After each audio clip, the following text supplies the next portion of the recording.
வணக்கம். KN நேருவின் கதை முடிந்தது. அதிர்ச்சியில் ஸ்டாலின். நண்பர்களே, இந்த வீடியோவிற்கு ஒரே ஒரு லைக் மற்றும் சப்ஸ்கிரைப் பண்ணிருங்க. அமலாக்கத்துறை அதிகாரிகள் மூன்றாவது திமுகவின் மாஜி அமைச்சராக இருக்கக்கூடிய KN நேரு அவர்கள் மற்றும் பல்வேறு முக்கியமான நிர்வாகிகள் மீதும் கடிதங்களை தலைமைச் செயலகத்திற்கு அனுப்பி வைத்துள்ளது.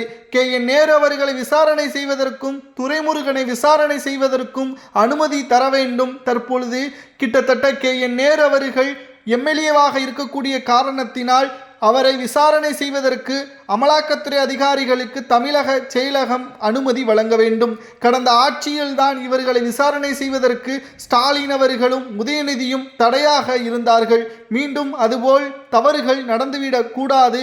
மேலும் விசாரணைக்கு உட்பட்டு நாங்கள் அவர்களிடம் அனைத்து விதமான வாக்குமூலங்களை பெற்றுவிட்டால் கடந்த ஆட்சியில் சுமார் 5 லட்சம் கோடி கடன் எப்படி வந்தது என்பதையும் நாங்கள் கண்டுபிடித்து விடுவோம் என்று கிட்டத்தட்ட 35 பக்கங்கள் கொண்ட கடிதங்களையும் முதல்வர் விஜய் அவர்களிடம் சமர்ப்பித்துள்ளனர். நீதிமன்றமும் அனுமதி வழங்கியுள்ளது.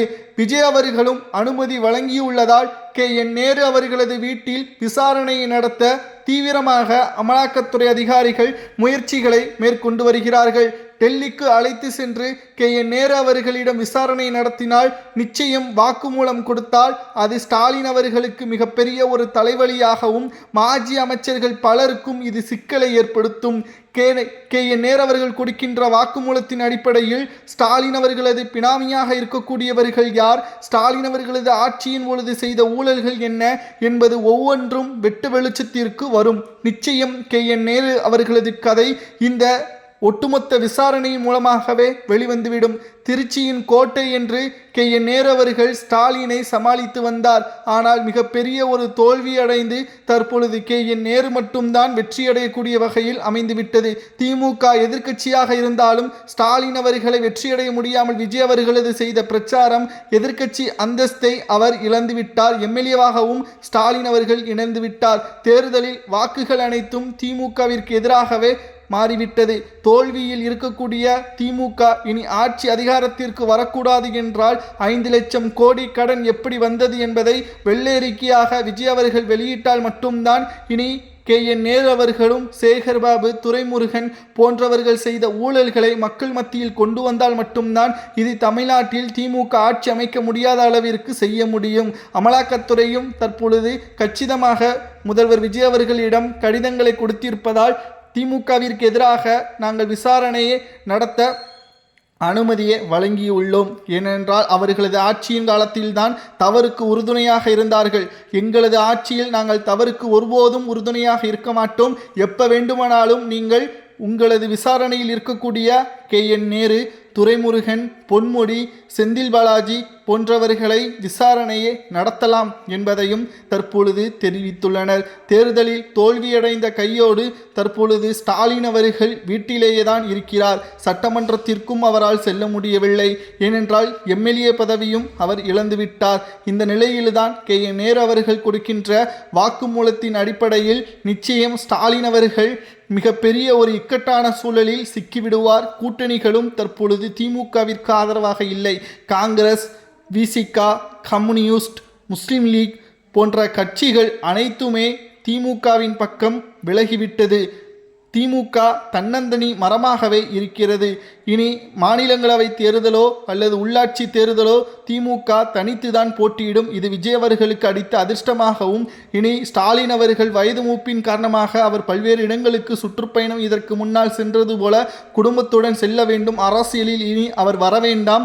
அதனை அவர் இழந்துவிட்டார். தமிழ்நாட்டில் சிறப்பான முதல்வர் என்று மக்களை ஏமாற்றி வந்த ஸ்டாலின் அவர்களை கொளத்தூர் தொகுதி மக்கள் தோற்கடித்து விட்டார்கள். பொம்மை முதல்வராகத்தான் கடந்த ஆட்சியில் ஸ்டாலின் அவர்கள் செயல்பட்டு வந்தார் என்று மக்கள் ஒட்டுமொத்தமாக புறம் தள்ளிவிட்டார்கள். இனி ஊழல் வழக்கில் ஸ்டாலின் அவர்கள் சிக்கினார். நிச்சயம் அவரது கைதை யாராலும் தடுக்க முடியாது. ஏனென்றால் திமுக மக்களை தேர்தல் நேரத்தில் தான் கையெடுத்து கும்பிடும். தேர்தல் முடிந்த பிறகு மக்களை ஏளனமாகவும் மேக்கப் போடக்கூடிய பெண்களாகவும் கிட்டத்தட்ட ஓசி பஸ் என்று விமர்சனம் செய்யக்கூடிய அமைச்சர்களாகவும் தான் திமுக செயல்பட்டது. ஆனால் அனைத்து மாஜி அமைச்சர்களையும் தேர்தலில் தோற்கடித்து கிட்டத்தட்ட 17 அமைச்சர்கள் பக்கம் தோற்கடித்து மக்கள் சரியான தீர்ப்புகளை வழங்கிவிட்டார்கள். இனியும் திமுக ஆட்சிக்கு வருவதோ எதிர்க்கட்சி அந்தஸ்தை இருப்பதோ வரலாற்றில் இனி ஒருபோதும் முடியாது. முழுவதுமாக தமிழ்நாட்டில் திமுக ஆட்சியை இழந்ததோடு தமிழ்நாட்டில் எதிர்வரக்கூடிய அரசியல் களம் அதிமுக வர்சஸ் தாவேகா என்று மாறும். திமுகவின் நிலைமை சுக்குநூறாக உடைந்துவிட்டது. மாஜி அமைச்சர்கள் தான் ஏராளமானவர்கள். அவர்கள் மீது கிட்டத்தட்ட சொத்து குவிப்பு வழக்குகளும் இருக்கிறது. இது அதிமுகவிற்கு சாதகமான காலம். தேர்தல் நேரத்திலும் பணப்பட்டுவாடாவை ஒவ்வொரு மாவட்டங்களிலும் செய்து திமுக வெற்றியடைந்துவிடும் என்று எதிர்பார்த்தார்கள்.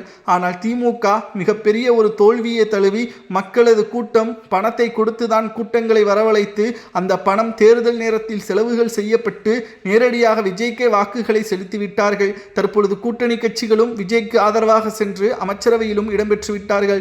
ஒவ்வொரு மாவட்டத்திலும் செலுத்திய பணங்களும் நஷ்டம்.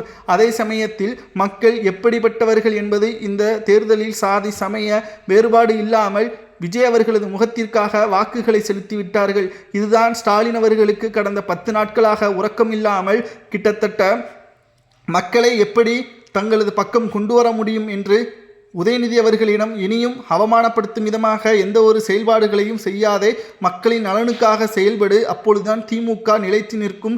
இல்லை என்றால் இந்த தேர்தலோடு திமுக தமிழ்நாட்டில் இருந்து அகற்றிவிடக்கூடிய ஒரு சூழலும் ஏற்படும். அரசு அதிகாரிகளையோ காவல்துறை அதிகாரிகளையோ கண்ணியமான முறையில் நடத்த வேண்டும். இனியும் தனது கட்டுப்பாட்டில் அரசு உயர் அதிகாரிகளை வைத்து கொண்டால் அது ஆபத்தாக மாறிவிடும் என்பதையும் ஸ்டாலின் அவர்கள் கூறியுள்ளார். ஏற்கனவே பல அமைச்சர்கள் மாஜி அமைச்சர்களது பெயரில் விசாரணை இருக்கக்கூடிய நிலையில் தற்பொழுது KN அவர்கள் வயது மூப்பின் காரணமாக உண்மைகளை கூறினால் அது ஸ்டாலின் அவர்களுக்கும் மாஜி அமைச்சர்கள் பலருக்கும் அது சிக்கலை ஏற்படுத்தும். ஏனென்றால் மாஜி அமைச்சராக இருக்கக்கூடிய சுப்பிரமணியனாக இருக்கட்டும், KN நேருவாக இருக்கட்டும், பலரது பெயரும் அமலாக்கத்துறை அதிகாரிகளது லிஸ்டில் இடம்பெற்றுள்ளது. இவர்களது வாக்குமூலம்தான் அடுத்த கட்ட நடவடிக்கைகளாக பார்க்கப்படும். அனைவரும் வயது மூப்பியாக இருக்கக்கூடிய காரணத்தினால் அவர்கள் தப்பிப்பதற்குத்தான் வழிவகுப்பார்கள். உண்மைகளை கூறினால் ஜாமீன் கிடைக்கும், இல்லை என்றால் 20 மாதங்கள் ஆனாலும் சிறை தண்டனை தான். தேர்தலிலும் போட்டியிட முடியாது. KN நேரு அவர்களை தொடர்ந்து அனிதா ராதாகிருஷ்ணன் அவர்களது பெயரும் இடம்பெற்றுள்ளது. சேகர்பாபு அவர்களது பெயரும் இடம்பெற்றுள்ளது. கிட்டத்தட்ட திமுகவின் ஒவ்வொரு அமைச்சர்களும் KN நேரு அவர்களது வாக்குமூலத்தின் அடிப்படையில் கதிகலங்கி இருக்கிறார்கள். எப்படி செந்தில் பாலாஜி 15 மாதங்கள் சிறையில் இருந்தாரோ அப்பொழுது திமுகவின் ஆட்சி இருந்தது, அதனால் அவர் தப்பித்து விட்டார். தற்பொழுது ஆட்சி அதிகாரங்கள் எதுவுமே இல்லை, அதனால் செந்தில் பாலாஜி அவர்கள் போல மீண்டும் சிறையில் அடைக்கப்பட்டாலோ திமுக நிச்சயம் அவர்களை காப்பாற்ற முன்வராது. மேலும் திமுகவின் நிலைமையும் தலைகீழாக மாறிவிடும். இதனால் திமுகவின் மூத்த அமைச்சர்கள் மற்றும் KN நேரு போன்றவர்களது கதை இந்த அமலாக்கத்துறை அதிகாரிகளது நடவடிக்கையால் தலைகீழாக மாறும் என்றும் கூறப்படுகிறது. ஒருவேளை இவர்கள் தவறுகள் செய்தால் என்ன தண்டனை வழங்கலாம், சொத்துக்களை என்ன செய்யலாம், பறிமுதல் செய்து என்ன செய்யலாம் என்பது